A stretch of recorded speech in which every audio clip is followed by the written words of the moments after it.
আসসালামাইকুম প্রিয় শিক্ষার্থীবৃন্দ, আজকে আমরা 9 নম্বর অঙ্কটা দেখব। 9 নম্বর অঙ্কটা একটু আমরা পড়ি। বলা হয়েছে সাইব সাহেব বাজার থেকে 25 কেজি চাল, 350 টাকার সরিষার তেল, 668 টাকার মশলা কিনলেন। প্রতি কেজি চালের মূল্য 72 টাকা। তিনি দোকানদারকে 3000 টাকা দিলেন। দোকানদার তাকে কত টাকা ফেরত দিবে? এখন এই অঙ্কটা হচ্ছে বড়, আমরা অঙ্কটাকে একটু ছোট করে চিন্তা করি। মনে করো তোমার মা তোমাকে 100 টাকা দিল। 100 টাকা দিয়ে তোমার মা বলল যে তুমি বাজার থেকে ধরো যে 30 টাকার আলু কিনবে, 1 কেজি আলু কিনবে। 1 কেজি কি কিনবে? আলু। 1 কেজি আলুর দাম হচ্ছে 30 টাকা। আর বলল যে 1 কেজি পেঁয়াজ কিনবে। 1 কেজি কি কিনবে? 1 কেজি পেঁয়াজ কিনবে। 1 কেজি পেঁয়াজের দাম মনে করো 40 টাকা। ঠিক আছে? তাহলে আর বললো যে 2টা ডিম কিনবে। কয়টা ডিম? 2টা ডিম, কিন্তু একটি ডিমের দাম হচ্ছে 10 টাকা। 10 টাকা, কিন্তু ডিম কিনবে কয়টা? 2টা।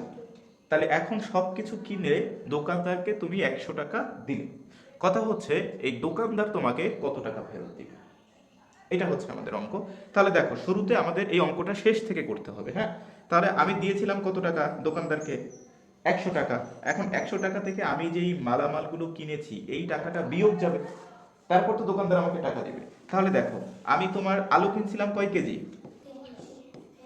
1 কেজি 30 টাকায়, যোগ আমি পেঁয়াজ কিনছিলাম কত কেজি? 1 কেজি 40 টাকা, তাহলে 1 দিয়ে গুণ। কিন্তু আমি ডিম কিনেছি 2টা, কয় টাকা করে? 10 টাকা করে। তাহলে দেখো, এই 30 অক্ষে 30, এই 40 অক্ষে 40, 10 দুগুণে 20।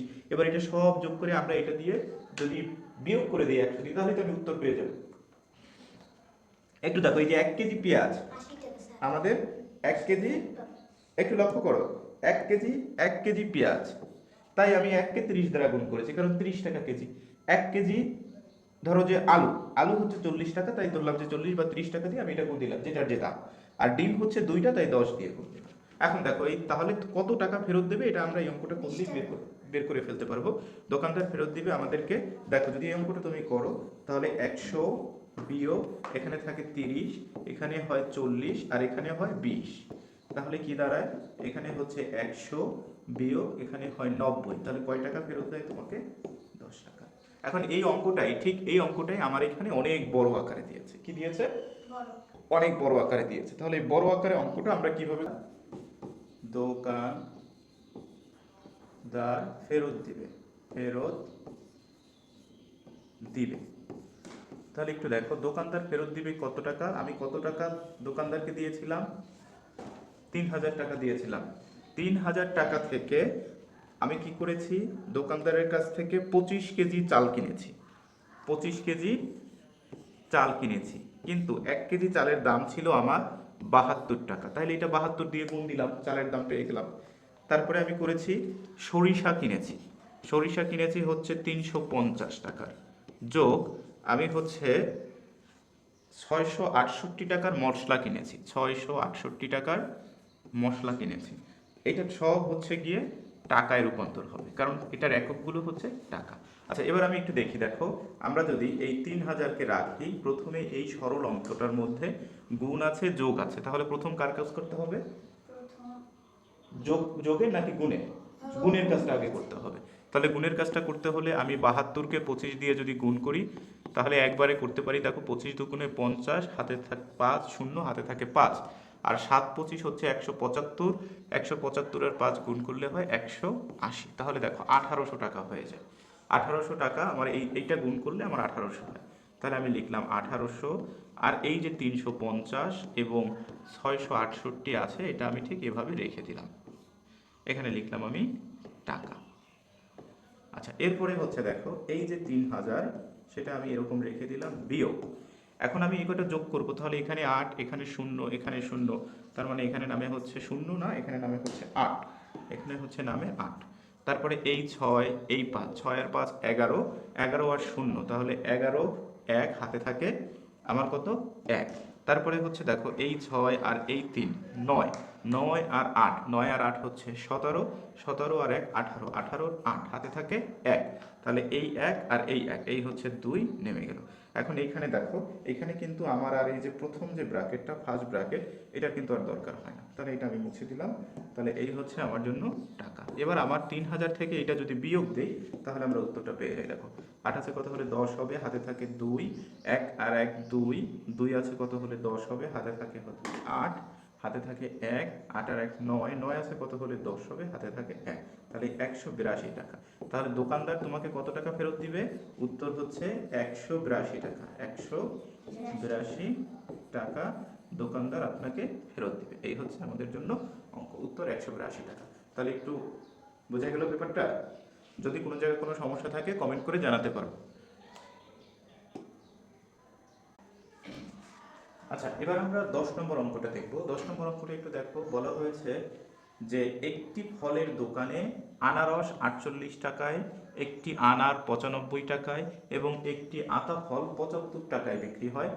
সোনিয়া 4টি আনারস, 2টি আনার এবং 5টি আতা ফল কিনে 1000 টাকা দোকানিকে দিলে কত টাকা ফেরত পাবে? আচ্ছা, এবার একটু তুমি কল্পনা করো, একটু চিন্তা করো যে তুমি একটা দোকানে গিয়েছো। তো একটা ফলের দোকানে যদি তুমি যাও, তাহলে সেখানে অনেক ফল থাকে। যেমন সেখানে কি থাকে? আপেল থাকে, কমলা থাকে, আঙুর থাকে, এখন আবার বড়ই থাকবে, তাই না? তো খেজুর থাকবে, ইত্যাদি ফলগুলো থাকবে।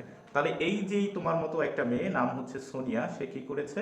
সে একটি আনারস আনারসের দোকানে গিয়েছে। একটি আনারসের দাম হচ্ছে 48 টাকা, কিন্তু সে কিন্তু কিনেছে 4টি আনারস। দেখেছেন? সে কয়টা আনারস কিনেছে? সে কিন্তু কিনেছে 4টি আনারস কিনেছে এখানে। তাহলে এই যে 4টি আনারস, তারপরে একটি আনার হচ্ছে 95 টাকা, সে কিন্তু কিনেছে 2টি আনার। তারপরে আবার একটি আতা ফল 75 টাকা, কিন্তু সে কিনেছে কয়টা আতা ফল? সে কিনেছে 5টা আতা ফল। এগুলো সব কেনার পরে সে দোকানদারকে কত টাকা দিয়েছে? 1000 টাকার একটা নোট দিল দোকানদারকে। দোকানি তাকে কত টাকা ফেরত পাবে? দোকানিকে দিলে কত টাকা সে আবার ফেরত পাবে? এই অঙ্কটা আমরা করবো, ঠিক আগের অঙ্কটার মতোই আমরা করব। তাহলে আমরা প্রথমে একটু লিখবো যে দোকানিকে কত টাকা ফেরত পাবে। ফেরত পাবে। এখন দেখো, সোনিয়া দিয়েছিল কত টাকা? 1000 টাকা। এবার সে কি করেছে? ফল কিনেছে। ফলের মধ্যে প্রথমে কি কিনেছে? দেখো, আনারস। আনারস কিনেছে কত টাকায়? 48 টাকা করে একটা কিনেছে, কিন্তু সে কিনেছে কয়টা? 4টা। আচ্ছা, তারপরে দেখো, সে হচ্ছে আনার কিনেছে। আনার কিনেছে একটা 95 টাকা দামে, কিন্তু সে কিনেছে কয়টা? 2টা। গুড। তারপরে সে কি কিনেছে? আতা ফল। একটা আতা ফলের দাম হচ্ছে 75 টাকা, কিন্তু সে আতা ফল কিনেছে কয়টা? 5টা। 5টা।